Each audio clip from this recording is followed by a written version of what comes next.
Shalom Aleichem, Besem Hamasia. Salam damai bagi kita semua di dalam nama Sang Kristus. Hari ini hari Jumat tanggal 1 April 2022. Kita memasuki kalender liturgi hari biasa masa Prapaskah keempat. Bersama saya Sulistiawan dari Stasi Santo Yosef, Paroki Santo Stefanus Surabaya, mengajak Bapak Ibu dan saudara-saudari sekalian untuk mendengarkan sabda Tuhan serta memohon kekuatan di dalam menghidupinya. Maka marilah kita hening sejenak, kita siapkan hati, jiwa, dan akal budi kita untuk masuk di dalam doa. Dalam nama Bapa dan Putra dan Roh Kudus. Amin. Ya Allah Bapa kami yang bersemayam di dalam terang yang tak terhampiri, di dalam Engkaulah kami hidup, kami bergerak, dan kami ada. Oleh sebab itu kami haturkan puji syukur serta terima kasih atas segala kebaikan yang telah kami terima. Ya Bapa, sebentar lagi kami akan mendengarkan sabdamu. Kami mohon kiranya Roh Kudus yang adalah Roh kebenaran senantiasa membawa kami kepada seluruh kebenaran. Dan kami menyerahkan seluruh rangkaian kegiatan kami saat ini, awal, pertengahan, hingga akhir, ke dalam penyelenggaraan ilahi atas hidup kami di dalam nama Putramu, Juru Selamat dan Pengantar kami, Tuhan Yesus Kristus, yang bersama Dikau dalam persatuan Roh Kudus, Allah yang hidup dan berkuasa sepanjang segala masa. Amin.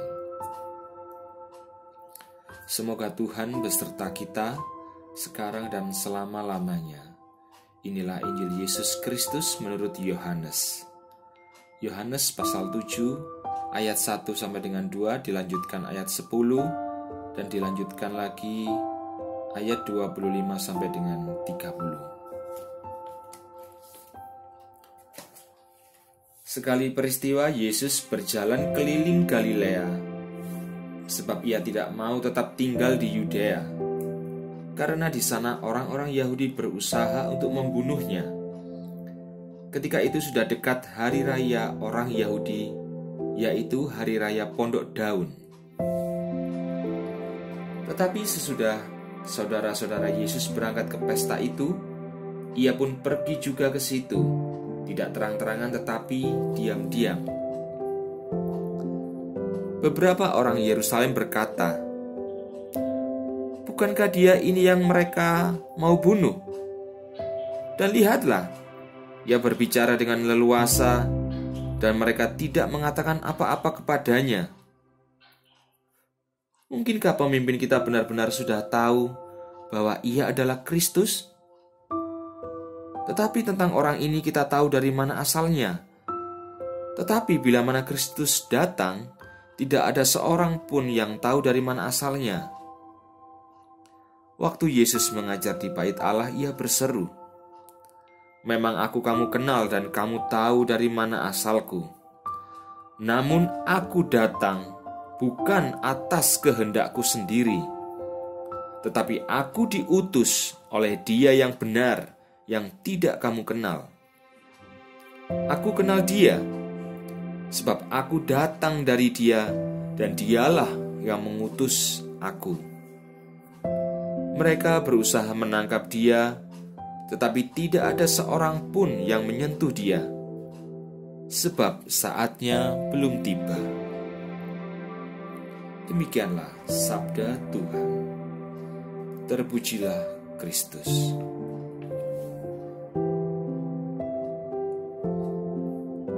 Bapak, Ibu, dan saudara-saudari yang terkasih,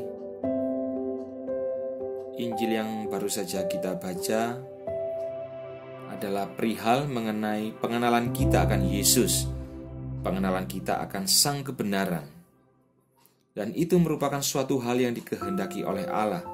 Supaya apa? Supaya kita ini anak-anak angkatnya di dalam Kristus Yesus, oleh rahmat baptisan menerima keselamatan. 1 Timotius 2 ayat 4. Dan salah satu hal yang harus kita tahu mengenai asal-usul Tuhan kita Yesus adalah dari mana datangnya Dia. Kitab suci mengajarkan bahwa Yesus adalah utusan Allah, atau bisa dikatakan Yesus diutus oleh Dia yang benar, yang tidak dapat kita kenal, kecuali jika Allah menyatakan dirinya sendiri kepada manusia. Memang Yesus adalah seorang utusan sebagai firman Allah yang menyatakan kehendak Allah. Utusan atau nabi dalam konteks Yesus di sini bukanlah seperti nabi-nabi lain dalam Perjanjian Lama pada umumnya. Sebab mereka semua, yaitu nabi-nabi di dalam Perjanjian Lama, diutus untuk menyampaikan sabda Allah kepada bangsa Israel. Tetapi di sini yang membedakan dengan Yesus adalah bahwa Yesus ini adalah nabi dari segala nabi. Dia adalah nabi yang sekaligus sabda Allah itu sendiri. Yesus adalah sabda Allah atau firman Allah yang berinkarnasi menjadi manusia. Itu bisa kita lihat di dalam Yohanes 1 ayat 14. Maka Yesus sebagai utusan Allah merupakan firman Allah yang menyatakan kehendak Allah. Tentu dari Allah sendiri, sebab Yesus datang dari Allah, sebab Yesus berada di hadirat Allah. Di manakah hadirat Allah itu? Hadirat Allah berarti berada di dalam Allah. Di dalam Yohanes 8 ayat 42, Yesus bersabda, "Sebab aku keluar dan datang dari Allah." Maka jika Yesus ini keluar dan datang dari Allah, berarti tadinya Yesus berada di dalam Allah. Itulah artinya yang menyatakan bahwa Yesus berada di hadirat Allah sebagai firman Allah yang satu dengan Allah, tanpa awal dan tanpa akhir, bisa dikatakan sejak zaman kekekalan. Sebab Rasul Yohanes sendiri di dalam Injilnya pada pasal 1 ayat 1 menuliskan, "Pada mulanya sudah adalah firman." Berarti firman Allah ini sudah ada sebelum pada mulanya. Sebelum segala sesuatu ada dan sebelum segala sesuatu dijadikan, firman Allah ini sudah ada. Dan Yesus sendiri bersabda bahwa Dia mengenal Allah. Maka sangat tepat sekali dan sangat jelas sekali bahwa Yesus memang mengenal Allah. Mengapa? Sebab Dia adalah benar-benar firman Allah itu sendiri dari sisi keilahiannya yang menyatakan kehendak Allah. Dan Yesus sendiri bersabda bahwa Dia diutus dan datang ke dunia oleh kehendak Allah. Sebab firman Allah itu keluar, atau bisa dikatakan lahir dari sang wujud Allah yang disebut Bapa itu. Mengapa? Oleh karena Allah yang menghendakinya demikian. Jadi Bapak, Ibu, dan saudara-saudara yang terkasih, Allah itu yang memiliki kehendak yang dinyatakan oleh firman-Nya yang berinkarnasi atau menjelma menjadi manusia oleh kuasa yang menghidupkan, yaitu oleh kuasa Roh Kudus. Itulah Allah Tritunggal.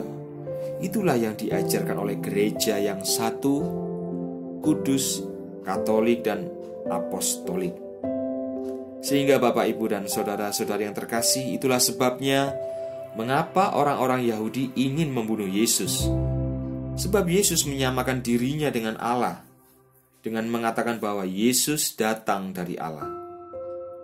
Lalu implikasinya bagi kehidupan kita sebagai orang Kristiani, jika kita pun sebagai umat Allah, jika kita tidak mengenal Yesus melalui gerejanya, maka kita pun pasti akan jatuh kepada kecenderungan kehilangan pengenalan akan Yesus yang benar, yang diwartakan oleh para rasul-rasulnya.